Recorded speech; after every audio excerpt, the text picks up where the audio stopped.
From cells to fully fledged organisms, from molecules to ecosystems, life exists in a myriad of forms. Until now, biology has sought to observe and understand it, perhaps even to control and exploit it. But today, scientists are looking to invent and manufacture new living beings, basically to synthesize life. This is the challenge of a new techno-science, synthetic biology. Biology 2.0, which promises to solve all our problems. Is this a new and ultimate industrial revolution?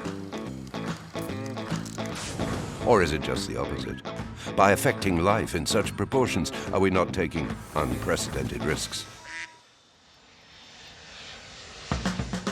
To find out, I traveled the world to meet the field's leading figures, to learn and discover more, and sometimes getting completely lost.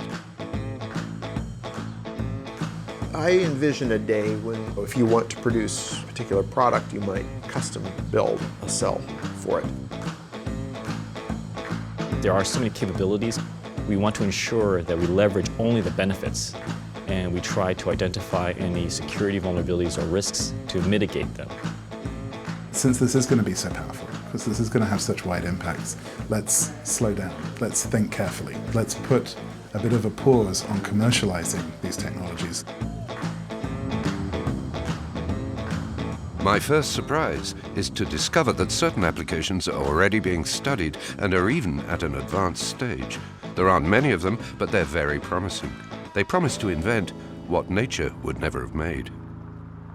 Quite something, huh? In any case, the notion immediately aroused my curiosity. I come across one American scientist near San Francisco who is using a yeast, an astonishing unicellular fungus, to produce a molecule to combat malaria. I head for the west coast of the USA. A yeast to make bread or brew beer. And as it happens, my appointment isn't at a laboratory, but in a microbrewery. Hello. Hi. Welcome. My name is Jay Kiesling. I'm a professor at the University of California, Berkeley. I'm also CEO of the Joint Bioenergy Institute in Emeryville, California. My definition of synthetic biology is the engineering of biology, manipulation of biological systems to accomplish some goal. Jay Kiesling is one of the stars of this new discipline. As he describes the beer manufacturing process step by step, Jay tells me that his reputation came from his work on artemisinin, a molecule discovered in the 1970s to combat malaria. Until now, this molecule was extracted from a small, rare shrub, which only grows in a few parts of the world. Jay Kiesling has found another way to produce it by modifying the genome of a yeast. We've taken the genes out of the plant that naturally produces artemisinin and put them into yeast.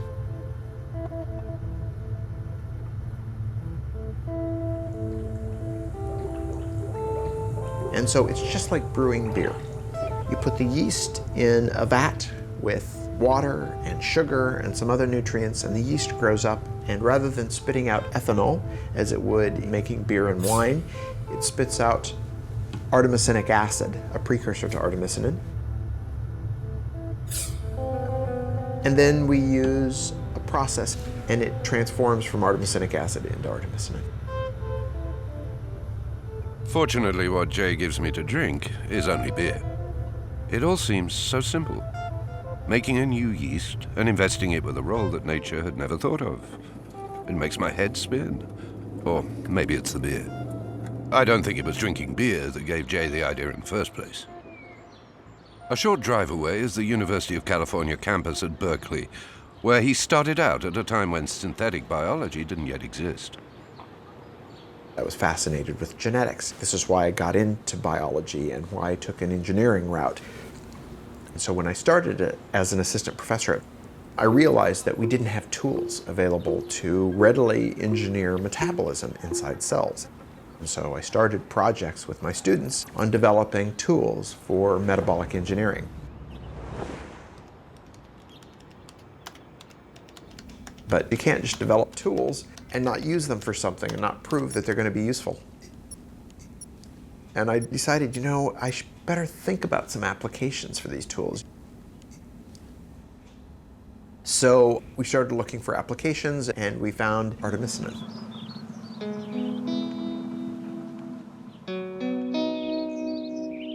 I knew about malaria from a microbiology course in college. Knew nothing about artemisinin, and we looked into it and we said, boy, I think we can produce this, or at least a precursor to this.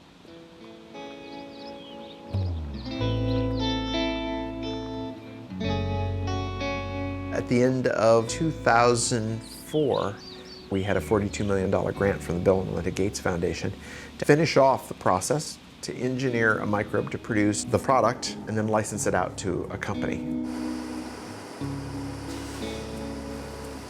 Everything moved, in retrospect, pretty quickly. When you're in the process, you think, can't we move this faster? Can't we move this faster? There's people dying. Now, there's a large-scale process for producing it. They've produced on the order of 60 tons of the material, which is enough for 120 million people.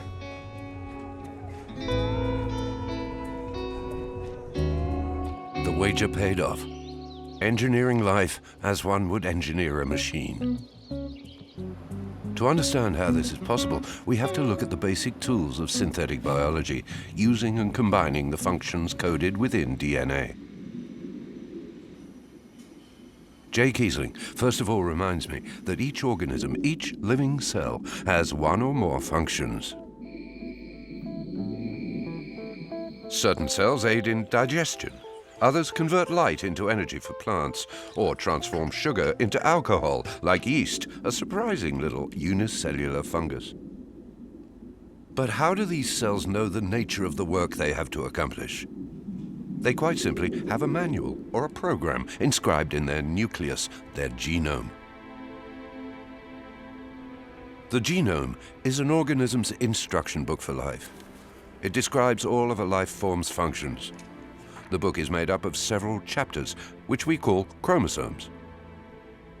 Chromosomes themselves are composed of genes. They form the sentences in the book. Each gene or each sentence is read like an instruction.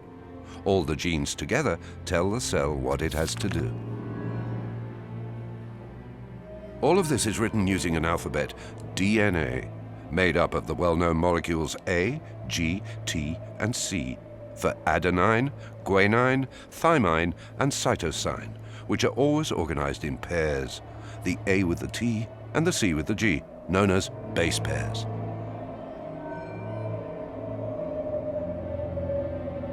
Genes are transmitted from one generation to the next identically, or are modified to respond to essential new functions or new requirements for the cell to survive. This is what we call evolution. If we know how to modify them and put them together, we can then change very simple functions into more complex ones. We can then imagine useful combinations that nature never attempted through evolution. With artemisinin, Jay has demonstrated that it was feasible and workable on an industrial scale. He transformed a cell into a chemical factory that produces active molecules. This concept enabled synthetic biology to avoid the problems that previously limited production capacities. There are many advantages of producing a drug through microbial fermentations rather than having to extract it from a plant. One of the challenges with the plant is that it takes a significant amount of time between the time that farmers get seeds and companies decide how much they really want and contract with those farmers. The farmers get the seeds, plant them, harvest it, get the molecule or the extraction to the pharmaceutical company, and then they derivatize it and put it into the drugs. That process takes somewhere around 14 months to 2 years. And because of those long time scales, there's been large swings in the price and availability of artemisinin. It swung anywhere from about $200 a kilogram to over $1,100 a kilogram. And what that means is that when the price is high, people in the developing world can't afford it, When the price is low, farmers don't want to plant it because they can't make a profit, so they switch to other crops. Be it Jay Kiesling or myself, or a developing world farmer, we're all the same. Whatever the invention, however avant-garde it may be, we also want it to be profitable. Jay's not only a scientist, he's also a businessman. He set up a company and runs another, J-Bay, a laboratory co-funded by various companies and the American government. Along the way, has he forgotten his noble ideas about saving the world? I believe strongly in a well-regulated capitalistic system, but we have this system that gets products out to people. The company won't make any profit off this anti-malarial drug. In fact, and the University of California, which holds the patents to my work, gave the process away for free.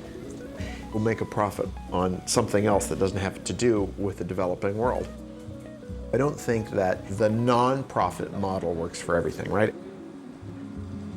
That's right. So we have 7 partners. What the company gets out of it is a well-honed organism. It produces artemisinic acid, but you can make a few changes in its genetic makeup now and it'll make many other things. And this is really a core demonstration of the power of synthetic biology.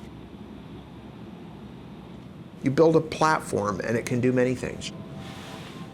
It's just like a computer. You can use a computer to write a document, a book, to give a presentation to an audience. You can use it to control the heating system in a building so that it's optimized. You can also use it to control some of the circuits in a car. Computers have many uses, just like some of these platform organisms will have many uses. Jay Kiesling intends to make money from other applications derived from the same platform that's used to make artemisinin.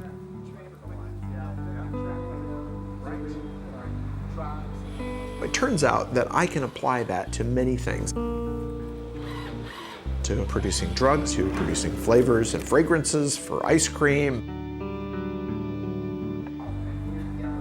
and for perfumes. I can apply it to producing fuels that would be carbon neutral, to producing the precursors to carpet that is produced in an environmentally friendly way that maybe has different characteristics. So my science is extremely narrow, but I can apply it to many different things.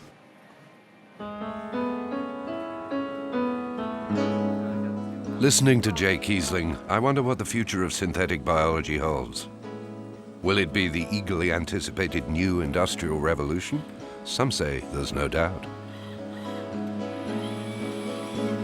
We've got a long way to go. I would say we're still in the very early stages of what we'll eventually be able to do with synthetic biology. Right now, we use microbes that have been demonstrated by industry to be scalable. Right? We can build chromosomes, and people can claim that it's a new life form, but for the most part, they're copying what nature gave us and making some changes in the DNA. Wholesale re-engineering of an organism, that's still many years off. I envision a day when, if you want to produce a particular product, you might custom build a cell for it.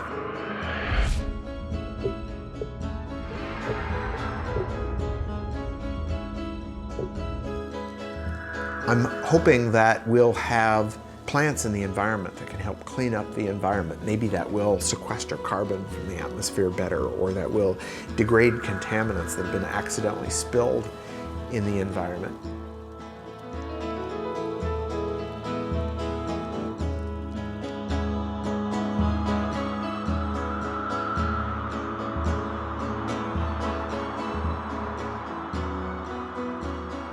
Meanwhile, one of the key applications of Kiesling's yeast concerns one of the planet's major preoccupations, ensuring energy supplies, and in a cleaner manner. As Jay confirms, few molecules offer an energy-volume-simplicity ratio as effective as oil. We therefore have to find alternatives, but which pollute less. He believes synthetic biology has the potential for putting an end to an economy based on non-renewable resources to one based on inexhaustible resources.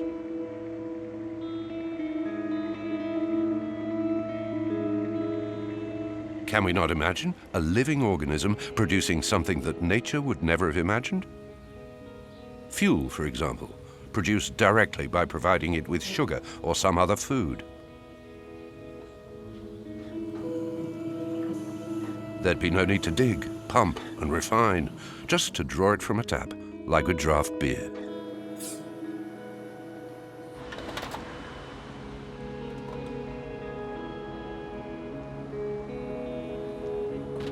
Well, this already exists, and one of the numerous laboratories working on the question is just downstairs from Jay's in the same building in Emeryville.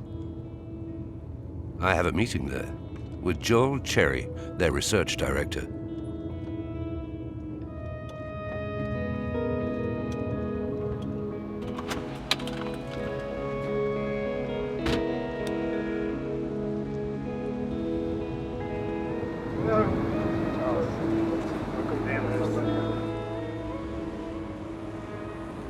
I'm Joel Cherry. I'm the president of research at Amherst here in Emeryville, California.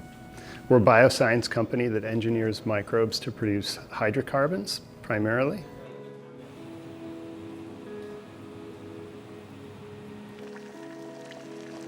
The two that are currently on the market is a diesel fuel called farnesene and an emollient called squalane, which is a dimer of farnesene.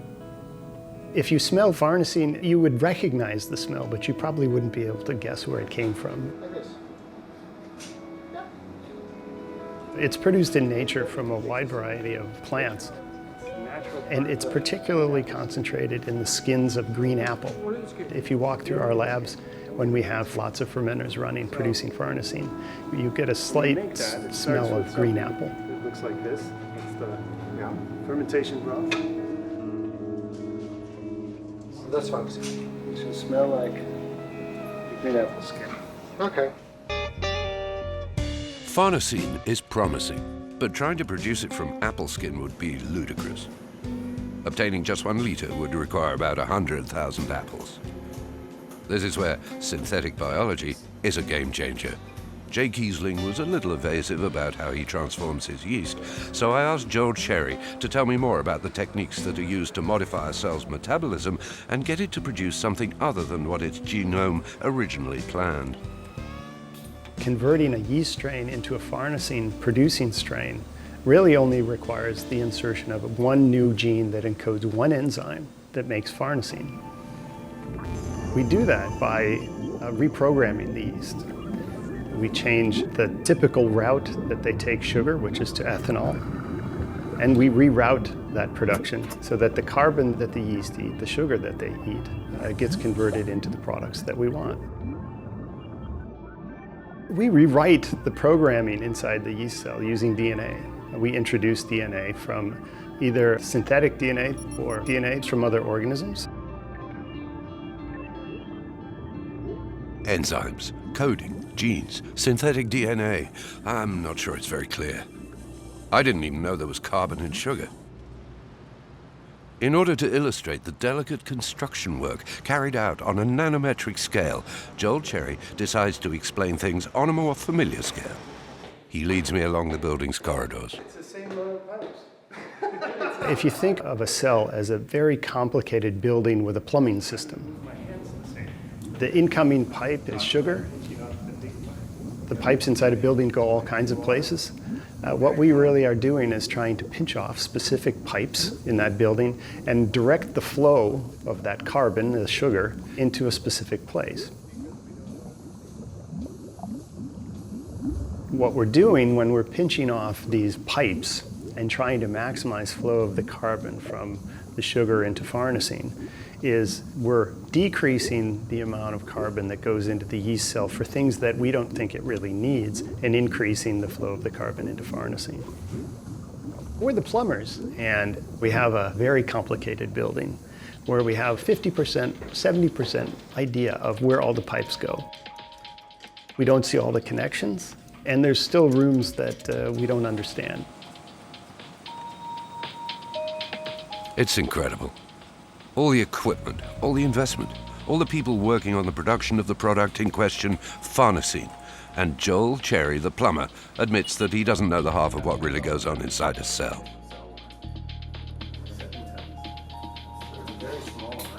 And yet, this doesn't stop him or his team from making constant progress and gradually increasing their production. What we're talking about is really designing the product we want to make outside the cell using computer-assisted design tools. And then using a collection of parts that is all the DNA that's been sequenced or the instruction manual that's been read so far to construct outside of the cell what it would look like. And then combine those pieces using the tools of genetic engineering. So it's really transitioning from a very artisanal or craftsman approach to an industrial approach.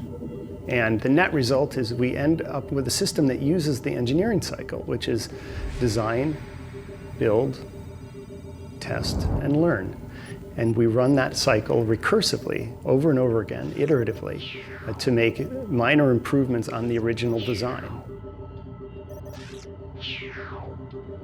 In synthetic biology, we're applying standardized parts, processes, and tools so that we can automate many of the steps we take when we're engineering organisms, much like we use when we engineer and build a car.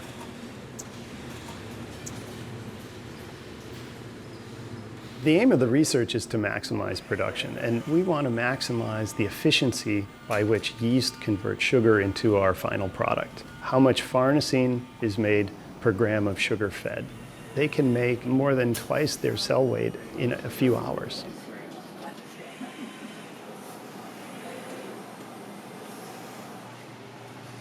These little vials contain the most effective yeasts his team has managed to perfect after continually enhancing the capacities of the modified organisms. Like this.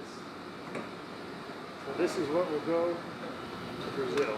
Thanks to these yeasts, Joel Cherry is now ready to move from the lab to large-scale production. Brazil, I love it. Joel Cherry gives me an appointment thousands of miles from the San Francisco Bay in a small town in the heart of Sao Paulo province.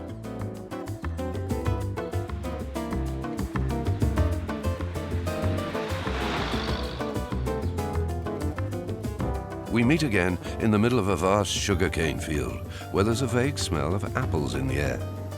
This isn't so surprising, as this is the site of his fuel production plant.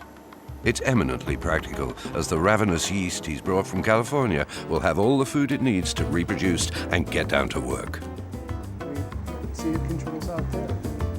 And because it's a growing organism, you just need a little bit, and you can grow it into a giant 200,000 liter tank in Brazil, and it makes product. We have a plant with a capacity of about 40 million liters per year. It's built right next door to a giant sugar mill. And between our plant and the sugar mill runs a big pipe. And that pipe carries sugarcane, which gets fed directly into a giant steel tank that is called a fermenter. All we do is add our yeast cells to that fermenter with a few vitamins and allow it to grow.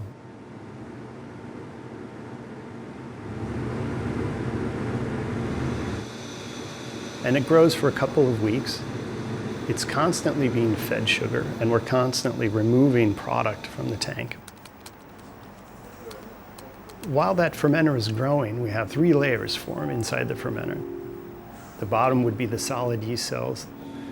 The middle would be the sugar juice that doesn't have any sugar anymore, so it's mostly water. And then the top layer is the oil. We can separate first the cells and then the water from the oil. And we end up with a product that's about 95% one molecule farnesene that could be distilled into a product that's about 98-99% pure. So it's a really simple process.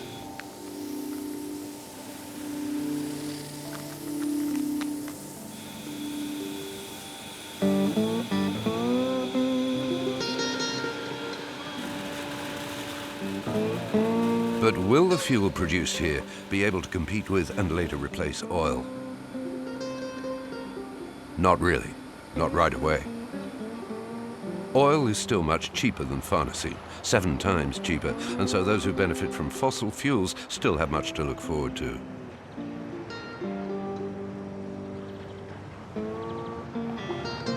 Today, only a few buses fueled by pharmacine run in the streets of Sao Paulo. But this won't always be so.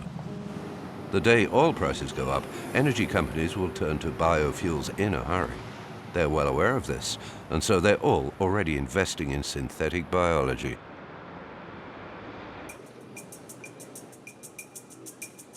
For the moment, however, Joel Cherry's company is benefiting from opportunities in the cosmetics sector.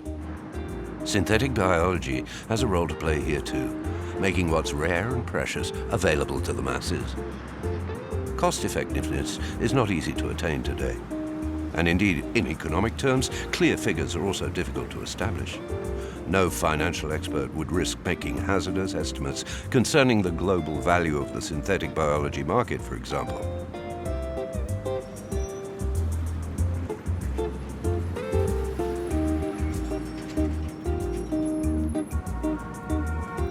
A company like Evolva in Europe has developed cells capable of producing the molecule of saffron, a highly prized product for thousands of years. Until now, obtaining 1 kilo of saffron required 200,000 crocuses. One simple fermentation tank can today produce the same quantity.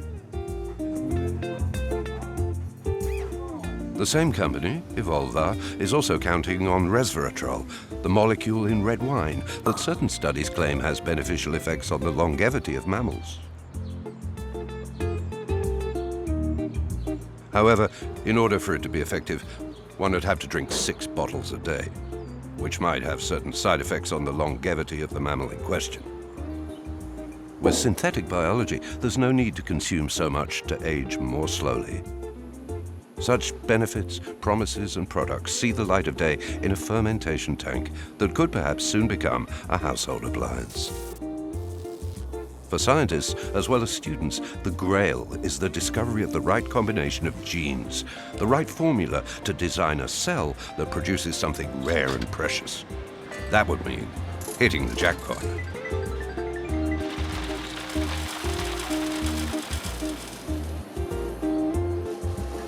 Synthetic biology envisages new ways of producing, alternative avenues for research off the beaten track, even at home or in a garage.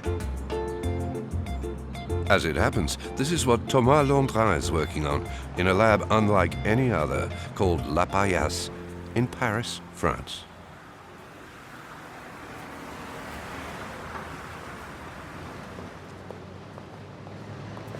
Hello, Hello, Thomas. Thomas Landrin. Welcome to La Paillasse. How long have you been here? Just under 2 months. Just under 2 months. It's all quite new. Just before, we were in a squat at Vitry-sur-Seine. So for us, it was a huge step forward. My name is Thomas Landrin. Until now, I've been a doctoral student in synthetic biology, and at the same time, I set up La Paillasse, which now takes up all my time. I've always been a bit of a rebel. I've always loved doing things myself, and at certain times, when I don't get enough freedom in my own professional environment, I tend to move away and do things myself. La Paillasse has ultimately been an opportunity to create my own laboratory to work on the projects I've wanted to develop. We have 2 rooms here. There's another one in the back. These 2 rooms will be used for major programs. La Paillasse is an open, civically minded community laboratory for biotechnologies, and more generally for all new technologies. The idea is to provide people with a space where they can experiment and meet people who spark new ideas concerning these new technologies.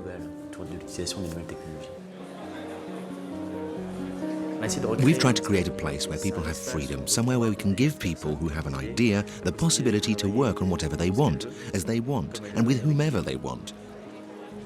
In the end, what we're creating here is the same sort of thing that happened in the 70s with the geeks and the hackers.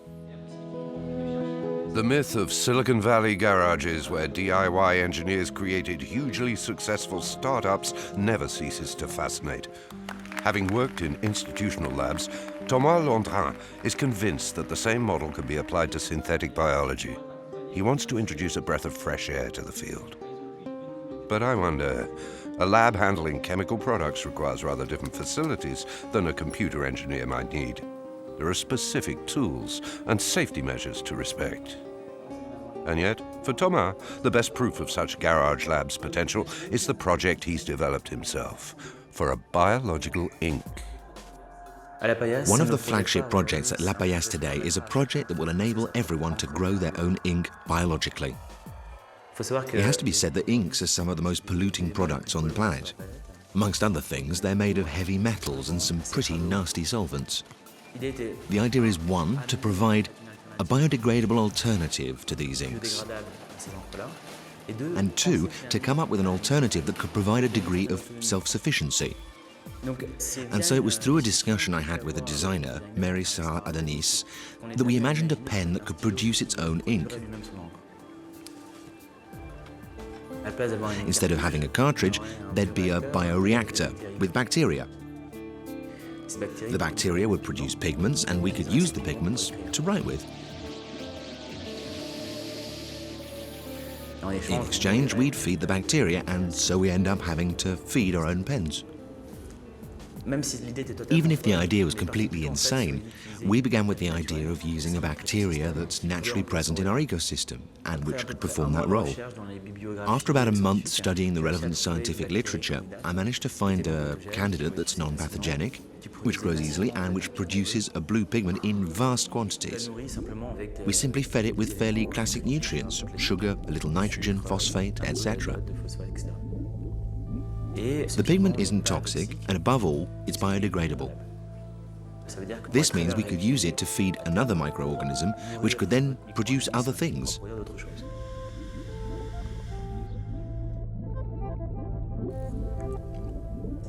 In this way, synthetic biology will enable us to obtain very practical results, and relatively rapidly, I believe. We have here some matter that's very interesting, that people can grow at home. They just have to grow a small bacteria culture.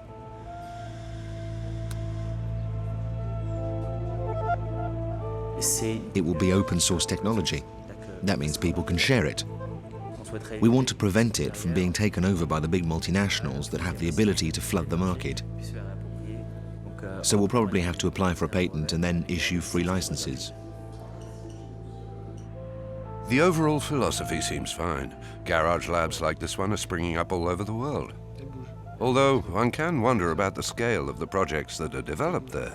They're generally very small, but as synthetic biology uses pre-existing bricks, it's not so much the technology that's important, but the ideas. It's not impossible that an interesting idea could emerge from the hackers' shareware universe.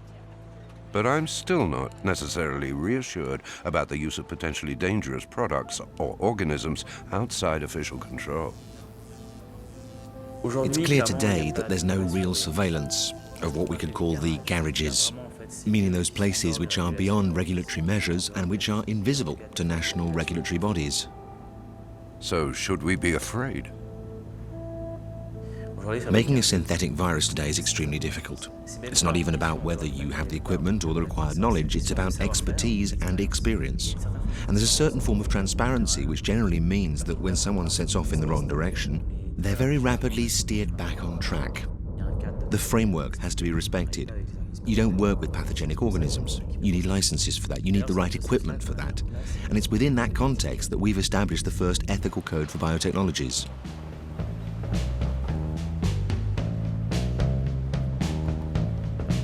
La Paillasse is probably one of the biggest biohacker spaces in the world today. I think we'll soon be joined by other communities like this around the world. I wouldn't be surprised to see 100 or so within the next 5 years. We're already in the process of setting up a network. For example, there are Paillasse in Bordeaux and Lyon, and also in Lausanne, and one is being created in Manila in the Philippines. Thomas Landrin clearly has a broader vision. And it's true that when we see the popular success of the meetings and events organized around synthetic biology, there's good reason to be ambitious.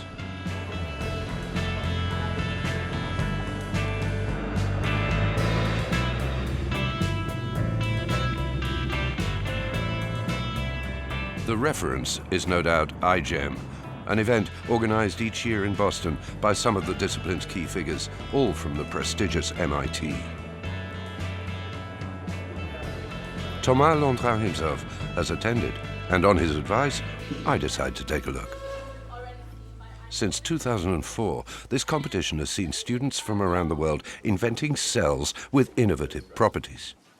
They work with a library of biobricks, genes from sequenced genomes that each have a specific biological function. The components they invent subsequently integrate the same open-source database. We made another one with cyanobacterium, and we put them into the registry, and also... There's something for everyone, from the most serious to the most bizarre project in an atmosphere of intense emulation. I happen to meet a rather unexpected character among the young scientists, an FBI agent. So, maybe my concerns about security are shared by others after all. My name is Ed Yu. I'm a supervisory special agent from the FBI's Weapons of Mass Destruction Directorate. I work in the Biological Countermeasures Unit.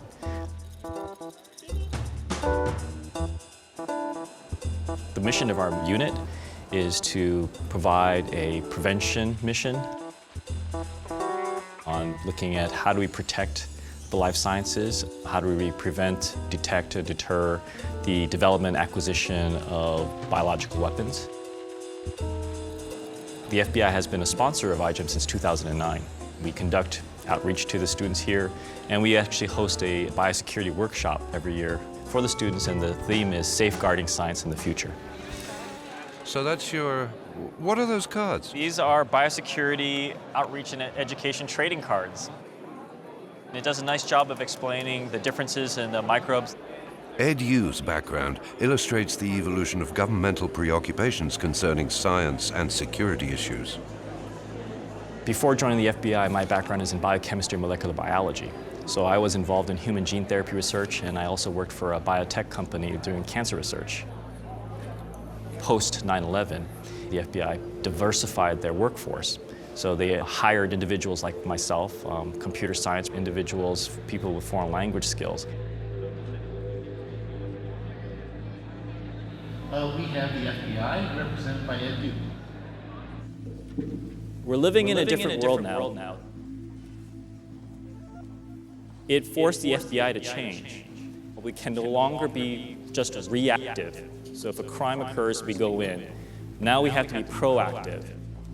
We prevent another event like 9/11 from ever happening again, not only in the US, but anywhere else in the world.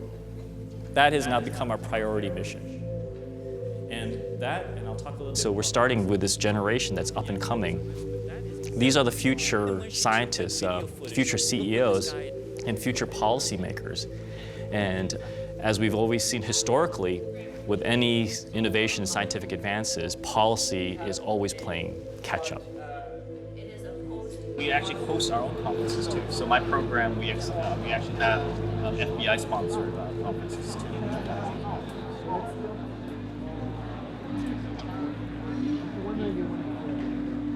We're instilling this awareness.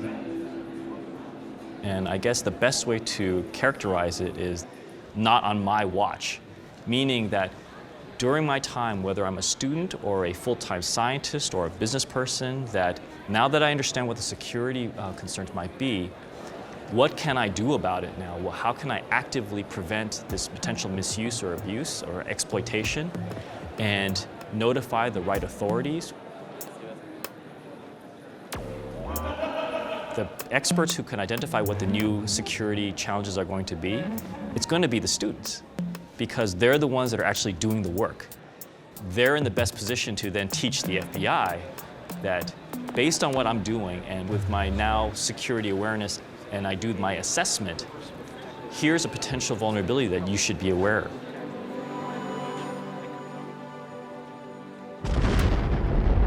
We are going to be dependent on that partnership to determine if there was some incident.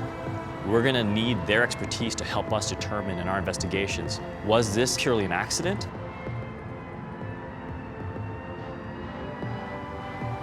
Ed Yu has no intention of minimizing the risks. Furthermore, in view of the extent of potential applications for synthetic biology, it's becoming increasingly complicated to evaluate them. In any case, rather than being called in merely to put out a fire, the FBI is being proactive. And yet I doubt that the dependence on the collective conscience, the not on my watch premise, involving mutual surveillance among scientists regulated by a code of conduct, will suffice in allaying the widespread doubts linked to synthetic biology.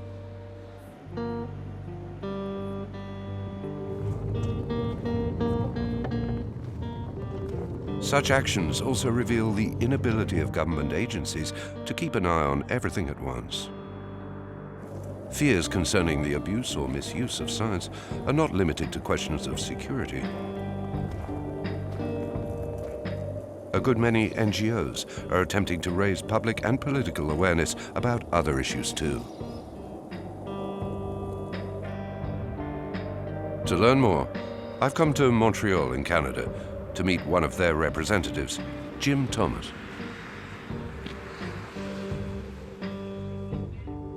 My name is Jim Thomas. I work for an organization called the Etc. Group, where I'm a program director. And we track the impacts of new technologies on society, on the environment, on economies. Jim Thomas observes, criticizes, and sometimes denounces the failings of technoscience and scientists. He has recently pointed his finger at nanotechnology and geoengineering, but his favorite target today is synthetic biology. The natural world isn't a machine. The idea that you're going to be able to improve nature is remarkably naive. There's a complexity there that has to be understood. And that complexity is not just ecological complexity, it's also social complexity and economic complexity. What worries me is that the field of synthetic biology works on some very simplistic premises that may not even be right. Synthetic biologists in their laboratories working on very specific applications are looking narrowly. They're not looking at the complexity of a social situation, of the ecosystems into which their organisms are going to be released. And in fact, often when you talk with synthetic biologists, they'll sort of admit that they can't even begin to think about that complexity.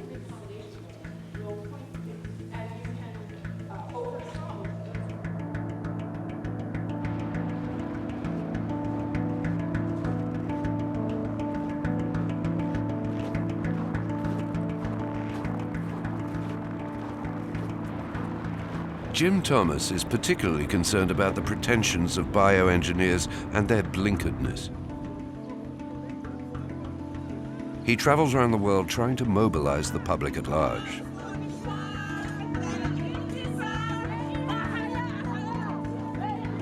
He takes me to Tunisia, where he's taking part in the World Social Forum, where science is one of the issues to be discussed. The country is undergoing upheaval and attracts militants from around the world.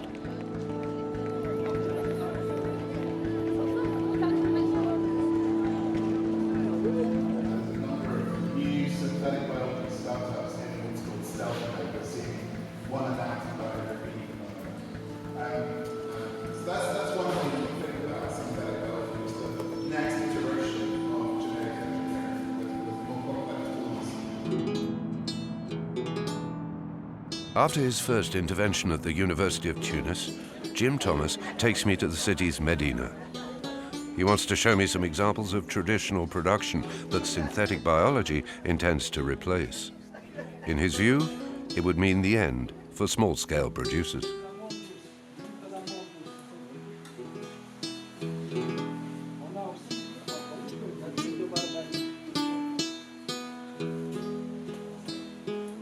Even the most useful product can be criticized, in his opinion. For example, he lambasts the idea of manufacturing the yeast that produces artemisinin, which would appear to be of great benefit to humanity. The claim that this organism, by producing this important anti-malarial drug, would be a major boon for the fight against malaria, but we very soon discovered that artemisinin was already grown by hundreds of thousands of farmers worldwide. And it instantly raised the question, well, what happens to those farmers? If there had been a lack of artemisinin and it hadn't been possible to get it from farmers, then this might have been a good. But that wasn't the reality. The reality is there was enough artemisinin. Far from high-tech labs and industrial installations, Jim Thomas is above all interested in human beings, in the producers who are the most at risk. That really pointed towards some of the sort of large economic changes that could happen once you could begin making commercially important compounds through synthetic biology.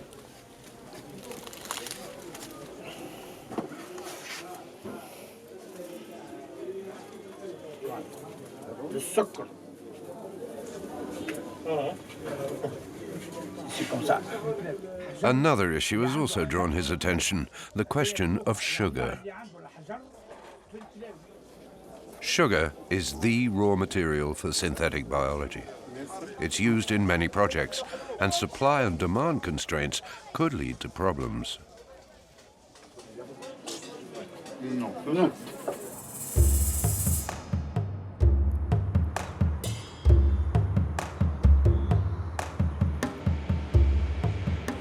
Basically, you have a system where you're feeding large amounts of sugar to these engineered organisms.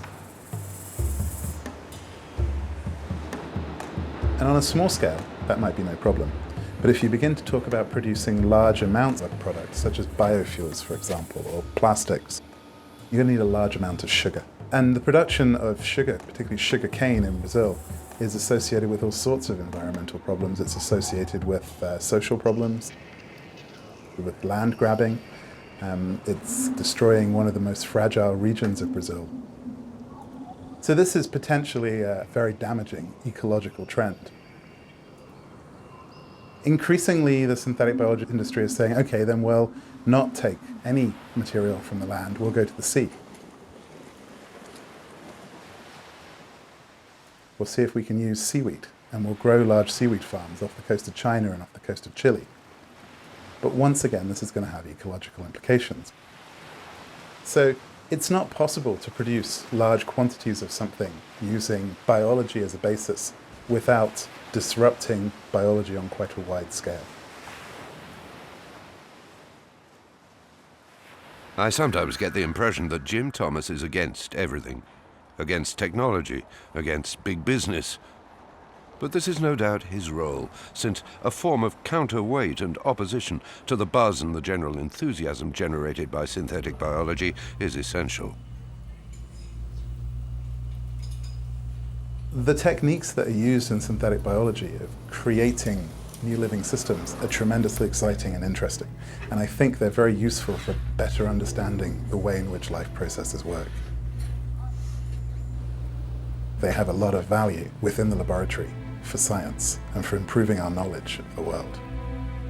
Where I get concerned is when those techniques are taken to the marketplace for producing industrial applications and without really understanding the implications. And so until society has a way to address those disruptions, we need to be exceedingly cautious. Caution is good, and words can be powerful. But can they really change anything? I asked Jim Thomas about the possible solutions that he and his group have envisaged. I think what would be the best outcome, where if the governments of the world said, wait a second, since this is going to be so powerful, because this is going to have such wide impacts, let's slow down, let's think carefully, let's put a bit of a pause on commercializing these technologies and putting them out into the environment. That would require strong international governance. It would require a willingness to listen beyond the companies and the narrow group of scientists who are controlling this debate. But I think it would be a very sane decision for the next 150 years. Whatever the field of research, communication between scientists and ordinary citizens has to be developed.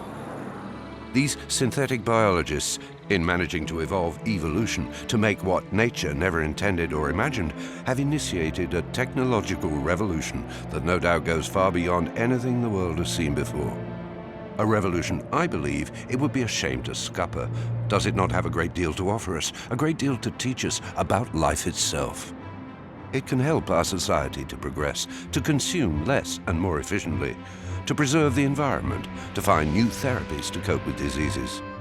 But unfortunately, there will be errors, there will be accidents, there always have been. It would be pretentious to claim the opposite. Will we be able to anticipate them? Will we be ready to face them? Such questions merit further investigation. There is still so much more to discover.